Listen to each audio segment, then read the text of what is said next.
Hello everybody, I'm Dan Murrell here with my review of I Saw the TV Glow, which was a buzzy movie back at the Sundance Film Festival in the early part of this year. It spent the last couple weeks in limited release. This weekend, it's in much wider release, so if it wasn't a movie that was in your marketplace before, it may very well be playing there now. I Saw the TV Glow is the second narrative feature from director Jane Schoenbrunn, who scored an underground cult hit with their 2022 release, We're All Going to the World's Fair. Here, Schoenbrunn crafts a moody slow burn that's being labeled as horror, but that is both less and more than your typical horror movie. I Saw the TV Glow introduces us to Owen, played by Justice Smith, and Maddie, played by Bridget Lundy Payne. As teenagers, Maddie introduces Owen to a young adult show called The Pink Opaque, very reminiscent of shows like Buffy the Vampire Slayer and Nickelodeon's Are You Afraid of the Dark, which airs on Saturday nights before the channel switches to old black and white reruns. This is very familiar to people of my generation who grew up watching the SNCC lineup, or Saturday Night Nickelodeon lineup, of which Are You Afraid of the Dark was a very prominent part. This was a weekend ritual for so many of us, and you can tell that there's a real tapping into childhood memory thing going on here. Both Owen and Maddie come from broken homes, with Maddie hiding from an abusive father and Owen dealing with a sick mother played by Danielle Deadwyler and a controlling stepfather played by Fred Durst. Yes, that Fred Durst.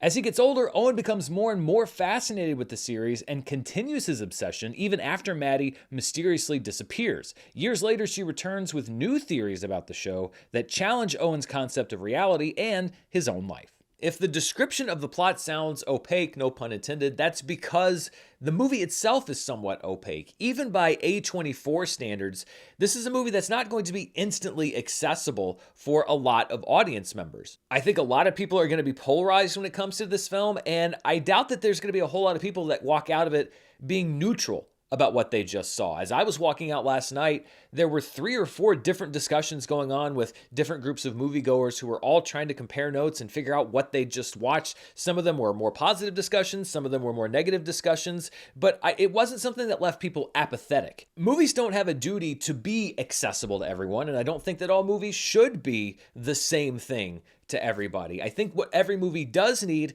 is a clear directorial vision, a clear creative direction, and that's what Jane Schoenbrunn brings to I Saw the TV Glow. I never got the sense that they were hedging their bets or softening their intentions. This is exactly the movie they wanted to make, and it's up to the audience to decide if that vision is one that they connect to. I Saw the TV Glow is what I call a back corner movie. And what I mean by that is it's one of the movies that always plays in the back corner of the multiplex that I go to. You can go down one hallway or another hallway, and on the way down, you pass the bigger theaters, the ones that are playing the Apes and the King Kongs and the Ifs and all of the major blockbusters. And then in the back corner of the theater, you have the 2 smaller movie theaters, and that's where movies like I Saw the TV Glow are always playing. It's where I saw Late Night with the Devil. It's where you really see anything that's judged not to be in the mainstream. The movie industry needs back corner movies in order to stay vibrant and fresh, and one of the best things I think that's happened to the industry in the last 10 years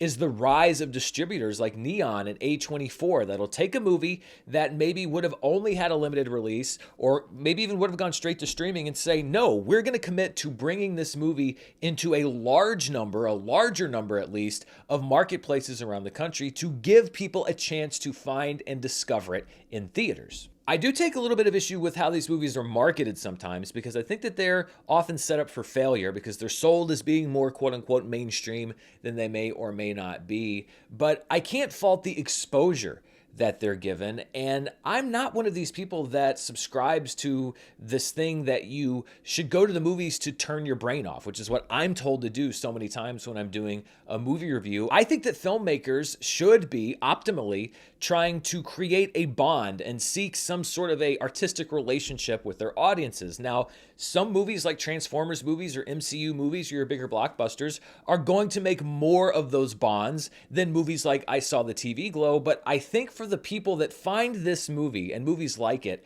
and bond with it, it's going to be an exponentially closer and tighter bond than you might get with movies that seek to bond with a wider portion of the audience. I came out of I Saw the TV Glow with more respect for it and Schoenbrun's vision than I did a strong bond with it. It has some unquestionably powerful messages about identity, suppressing your true self, and the trauma of that suppression that landed, and I think that those are well executed, but my issues are mostly with form, not function. Owen and Maddie are two characters that are very disconnected with the world around them, often disconnected with each other, and the way that they communicate is often in very flat, monotone, long scenes of dialogue that did from time to time test my patience with the film. I'm not pointing this out as a flaw of the movie. It's very intentional. It's a function of the movie and one that I often had a little bit of trouble connecting with. The performances themselves aren't flat. Both Justice Smith and Bridget Lundy Payne give confident performances that are outside of what I've seen them do in the past. They're executing Schoenbrun's vision, but the artistic choices led to some of the movie falling flat for me. However, there are also a lot of really, really exceptional qualities to the film. This is a very stylized and stylistic film. The director of photography, Eric Yu, who also shot Sundance winner 1001, is extremely talented and did a great job together with Schoenbrun with the look of this movie. I think Eric Yu could be somebody to watch as far as making a splash in bigger projects if that's the avenue that he decides to take. As for Schoenbrun, I don't see a mainstream turn in their future, and honestly, I wouldn't want to see what the watered-down mainstream version of their creative vision would be. I think it's far more likely that they find a career ahead similar to David Lynch. David Lynch, of course, did flirt with mainstream movies like Dune, etc., but the majority of his career has been making movies knowing that he is set to a very specific frequency and being okay with making movies that resonate with people on that frequency without having to compromise what he wants to do in order to be more inclusive, for lack of a better word. Now, I connected with Schoenbrun's work in this film more than I have connected in the past with some of David Lynch's work. I've been very upfront about the fact that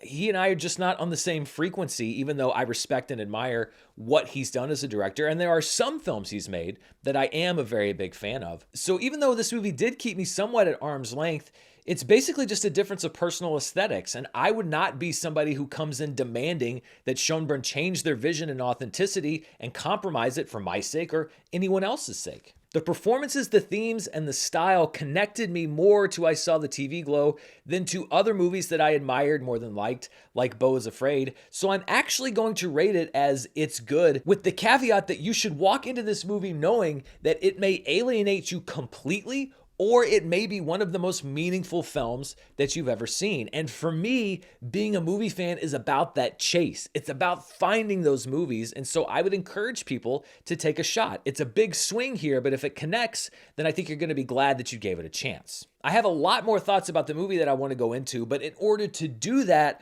I have to go into spoilers about the film, and particularly the ending of the film. So you basically already have the gist of what I thought about the movie in general. If you don't want to know what happens, again, it's a very complicated recommendation. But I do want to go a little bit deeper into the themes of the movie and what it says about the artist behind the film, and I have to go into spoilers to do that. So this is the last warning. If you don't want to know anything about the further plot details or the ending of I Saw the TV Glow, now's your chance to turn back, because we're going to jump into spoilers right now. So the turning point of the film is Maddie's revelation that she believes that both she and Owen actually are the two main characters of The Pink Opaque, that the show is real, and that the buried alive finale of the show wasn't fiction, but has in fact happened to them. And the key here is that for Owen to live his or their true life, they have to be buried alive and essentially reborn. The scene in the bar where all of this is revealed is one of those scenes where the monotone delivery undercut the impact for me, but it's an interesting turn of events. I enjoyed the idea of questioning your own reality and somebody coming up and saying something that seems so crazy. But I think things get really interesting as the years pass and it becomes obvious that Maddie was right, that this is actually what's happening, that Owen is living a lie, and that his actual survival relies on him rejecting the life that he is leading on the outside and embracing the life that he knows inside is the real truth. Now, Jane Schoenbrunn has been very upfront about the fact that this movie is a metaphor and an allegory for being trans, as they are. And when you look at it through that lens, a lot of the puzzle pieces of the film begin to click together. I wasn't sure about the ending at first, but through that lens, as I think about it, it serves as both a triumph for Owen and a final condemnation for the character. His birthday freakout isn't just a random eruption, it's a metaphor for the internal pain of being trapped inside yourself, with that pain being completely unacknowledged by the world around you. You have that release of Owen cutting himself open and opening his body and seeing that it's the TV and that the pink opaque is literally what is inside of him. But you also have the pretty tragic ending of his decision or his fate to not be able to escape the lie that he's living. Owen's moment has passed, and he now faces the end of an unauthentic life that shouldn't be his, forced to apologize for his true self instead of embracing it. And when I was thinking about it afterwards, I thought this would be like if Get Out had ended with Chris being permanently trapped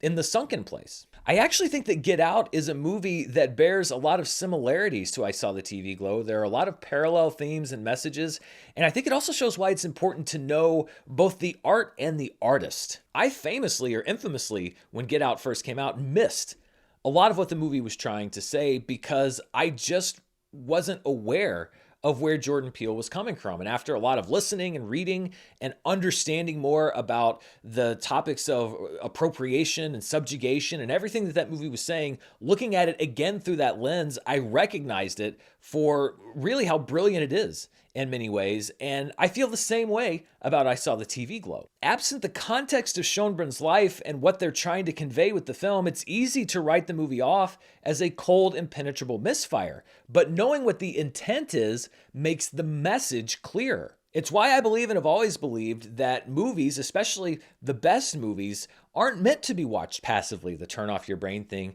They're meant to be engaged with and contextualized and recontextualized over time. And when it comes to this movie in particular, if the way that it packages the trans experience helps somebody who's not trans or doesn't know a lot of people who are trans to understand what goes on with somebody who is trans, if you're able to convey that life experience through art, then I think it accomplishes something that's way more important than any sort of box office number or accolade or award out there. I may have my issues with the form of the movie, but I certainly can't argue with the function of it. And it's why I also think that it's important to embrace and elevate voices like Schoenbrunn's that can give us a glimpse into a life that maybe we don't know or don't have people in our life that lead. I don't think anyone should demand that it be loved or be immune from criticism, but I do think it should be given a shot. This movie will mean a lot to a lot of people in the audience who see it, who may then go on to make their own art. I know that a big chunk of this channel is devoted to box office, and it is important when we talk about the business